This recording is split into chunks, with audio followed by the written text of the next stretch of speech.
శ్రీ వరాహలక్ష్మీ నరసింహస్వామి వారి దేవస్థానము విశాఖపట్టణంలో సింహాచలం అనే ప్రాంతంలో నగర నడిబొడ్డు నుంచి 11 కిలోమీటర్ల దూరంలో తూర్పు కనుమలలో పర్వతం పైన ఉన్న ప్రముఖ హిందూ పుణ్యక్షేత్రము. ఈ క్షేత్రాన విశాఖ పరిసర ప్రాంతాల్లో ప్రజలు సింహాద్రి అప్పన్నగా పిలిచే వరాహ లక్ష్మీ నరసింహస్వామి వారు కొలువై ఉన్నారు. ఈ దేవాలయము సముద్ర మట్టానికి 244 మీటర్ల ఎత్తున సింహగిరి పర్వతంపై ఉంది. అయితే ప్రస్తుత ఆలయాన్ని 13వ శతాబ్దంలో ఒడిశాకు చెందిన తూర్పు గంగరాజుల లాంగుల నరసింహదేవ కళింగ వాస్తుశిల్పం ప్రకారం నిర్వహించారు. 1268లో అతని కుమారుడు భానుదేవ చేత ప్రతిష్ఠించబడింది. ఈ దేవాలయం దక్షిణ భారతదేశంలోని ముఖ్యమైన వైష్ణవ పుణ్యక్షేత్రాల్లో ఒకటి. అయితే తిరుపతి తర్వాత అత్యధిక ఆదాయం కలిగిన దేవాలయము. సంవత్సరానికి 12 గంటలు మాత్రమే ఈ దేవుని నిజరూప దర్శనము భక్తులకు లభిస్తుంది. మిగిలిన సమయంలో ఈ విగ్రహం చందనంతో కప్పబడి ఉంటుంది. అయితే నిజరూప దర్శన సమయాన్ని చందన యాత్ర లేదా చందనోత్సవం అని అంటూ ఉంటారు. ఇది ప్రతి సంవత్సరము ఈ రోజునే అంటే వైశాఖ మాసము శుద్ధ తదియ నాడు వస్తుంది. స్థల పురాణం ప్రకారము సింహాచలం చరిత్ర ఆధారాలతో సహా 11వ శతాబ్దం వరకు కనిపిస్తుంది. కానీ భారత ఇతిహాసాల ప్రకారము ఇది ఇంకా పురాతనమైనదని ఉండవచ్చునా అని అంటూ ఉంటారు. ఈ సింహాచలం అంటే సింహం పర్వతము అని అర్థము. ఇక్కడ శ్రీ మహావిష్ణుమూర్తి దశావతారాల్లో 4వదైన లక్ష్మీ నరసింహస్వామి వారి అవతారమూర్తిగా వెలిచాడు. ఇతిహాసం ప్రకారము పురాణం ప్రకారము ప్రహ్లాదుడు ఇక్కడ మొట్టమొదటిగా వరాహ లక్ష్మీ నరసింహస్వామి వారి విగ్రహాన్ని ఆరాధించాడు. ఆ తర్వాతి కాలంలో చంద్రవంశానికి చెందిన పురూరవుడు అనే రాజు విమానం మీద వెళ్తూ ఉండగా ఈ స్థలానికి ఉన్న అత్యంత ప్రశస్తమైన శక్తి ప్రభావం వల్ల పురూరవుడి విమానము కిందకు ఆకర్షించబడింది. అలా అతడికి పుట్టలో కప్పబడి ఉన్నటువంటి వరాహ లక్ష్మీ నరసింహస్వామి వారు కనిపించాడు. అప్పుడు విగ్రహాన్ని సంవత్సర కాలం పాటు చందనంతో కప్పి ఉంచి ఈ వైశాఖ శుద్ధ తదియ రోజున అంటే అక్షయ తృతీయ రోజున మాత్రమే చందనం లేకుండా నిజరూప దర్శనం కలిగేటట్లు చేయమని ఆకాశవాణి పురూరవుడికి చెబుతుంది. అలా ఆకాశవాణి పలికిన పలుకుల మేరకు పురూరవుడు వరాహలక్ష్మీ నరసింహస్వామి వారి దేవాలయాన్ని నిర్మించాడు.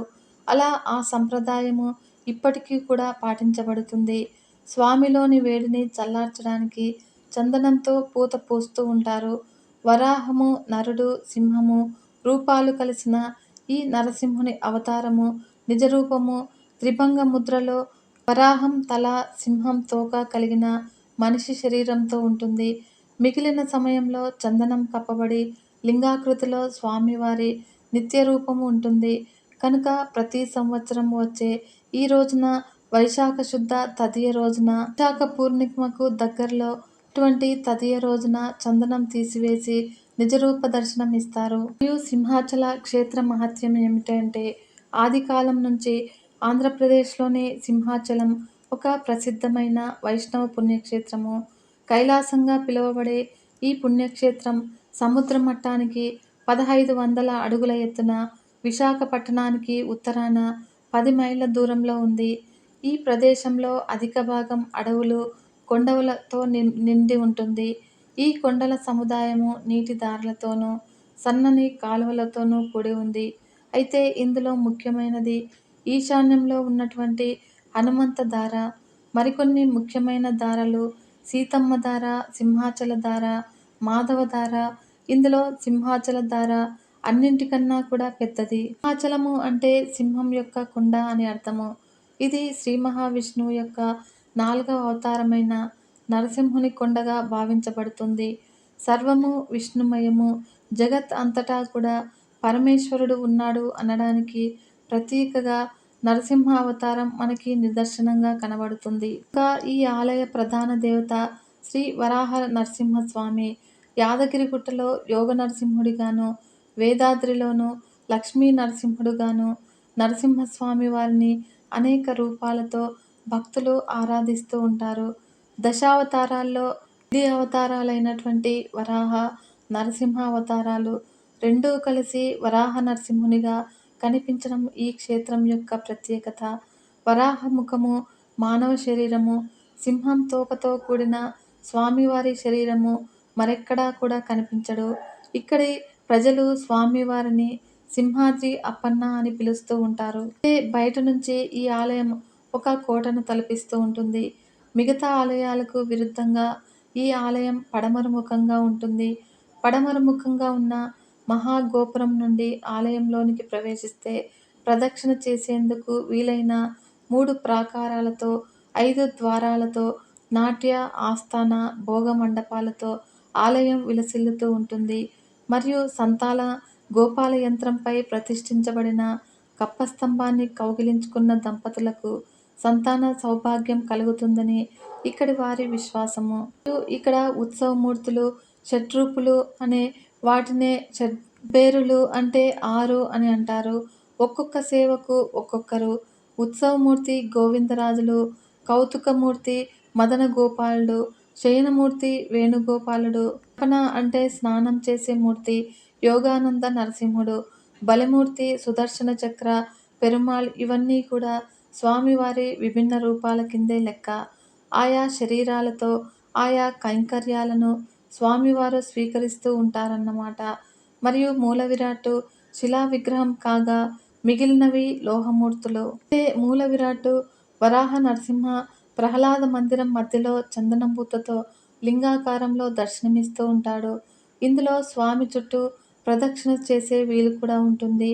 అయితే ఏడాదిలో ఒక్క అక్షయ తదియ అంటే వైశాఖ శుద్ధ తృతీయ రోజున మాత్రమే కొద్ది గంటల సేపు స్వామివారిపై ఉన్న పూతను తొలగించి రూప దర్శనం చేసుకునే అవకాశము భక్తులకు లభిస్తుంది.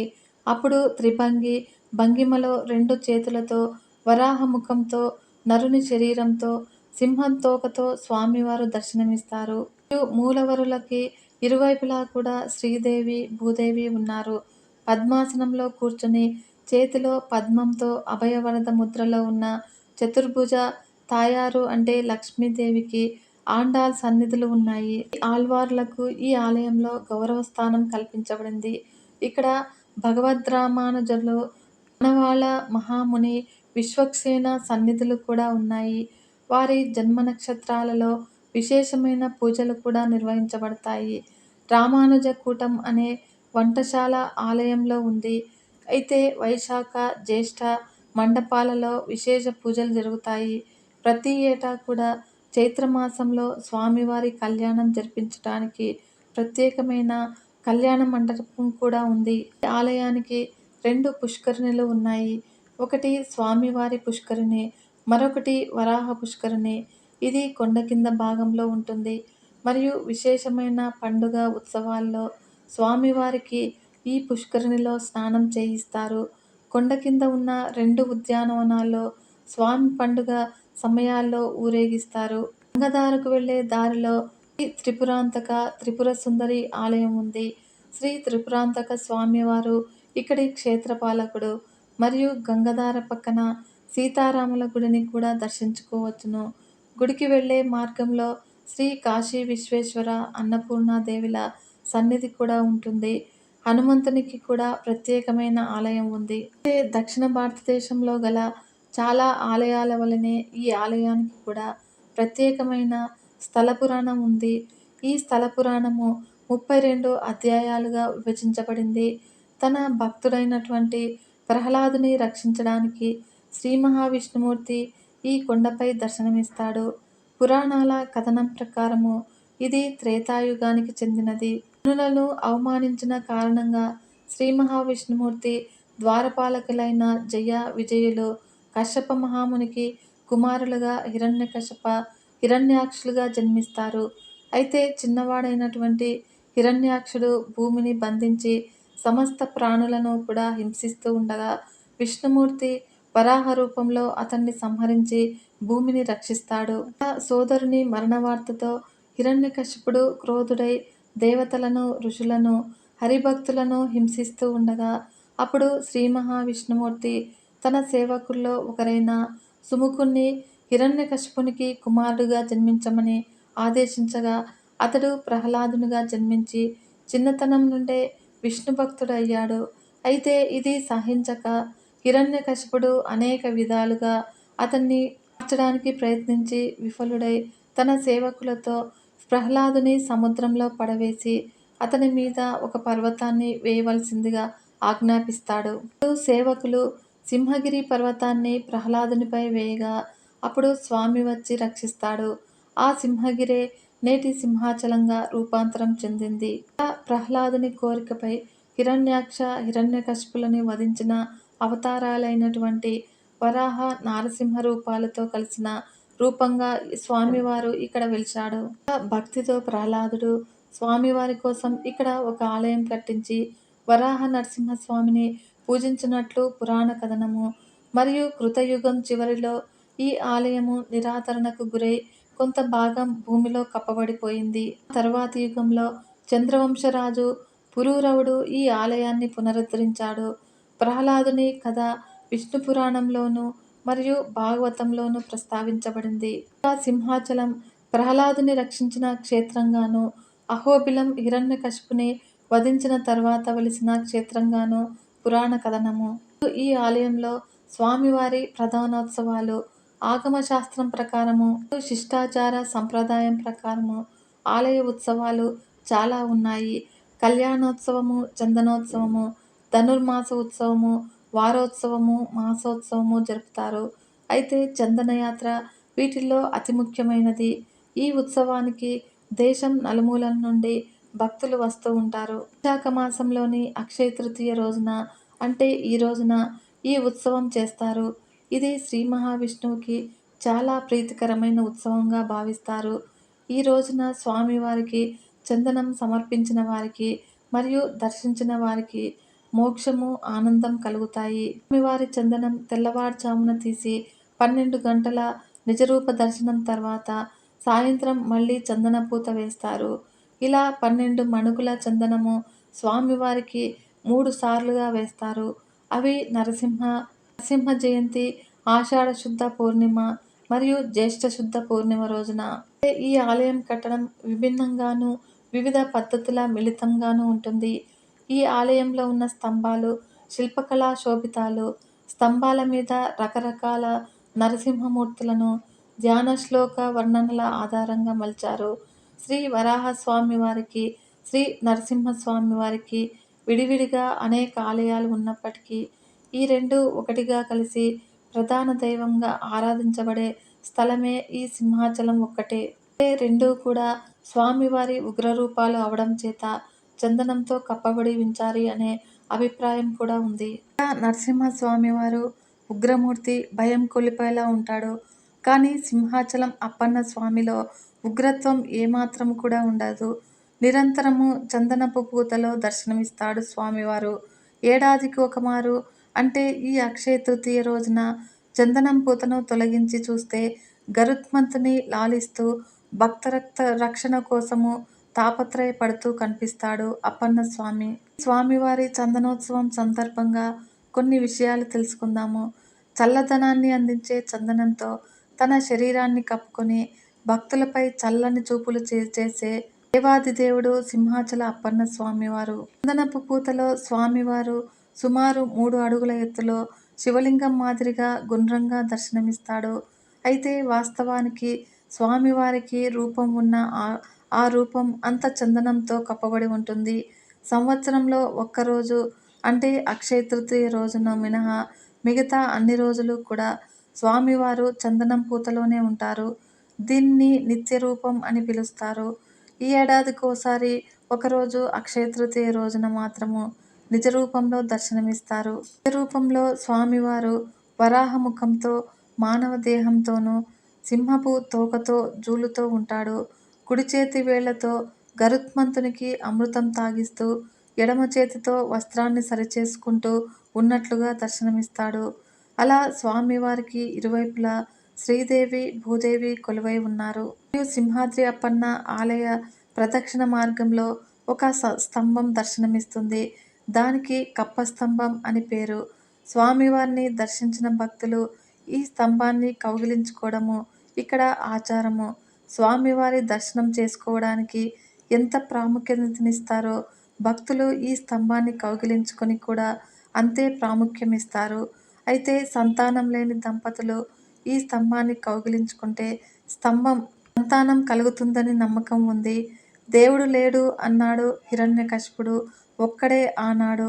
కానీ నేడు అలాంటి వారు అసంఖ్యాకంగా ఉన్నారు. ఆనాడు అతన్ని శిక్షించడానికి వచ్చిన స్వామి ఇప్పుడు మరి రాడు ఏమిటి అని కూడా అనిపిస్తుంది మనకు. నిజం చెప్పాలి అంటే ఆనాడు శిక్షించడానికి రాలేదు. శ్రీహరి ప్రహ్లాదుని రక్షించడానికి వచ్చాడు. అలా తన భక్తుడైనటువంటి ప్రహ్లాదుడిని రక్షించడానికి వచ్చాడు శ్రీహరి. పవిత్రానాయ సాధూనాం అంటే సత్పురుషులను రక్షించడానికి వస్తానన్నాడు. శ్రీకృష్ణుని వాగ్దానం ప్రకారము అవతారానికి ప్రధాన లక్ష్యము శిష్టరక్షణ, దాని అనుబంధ ప్రయోజనము దుష్ట శిక్షణ.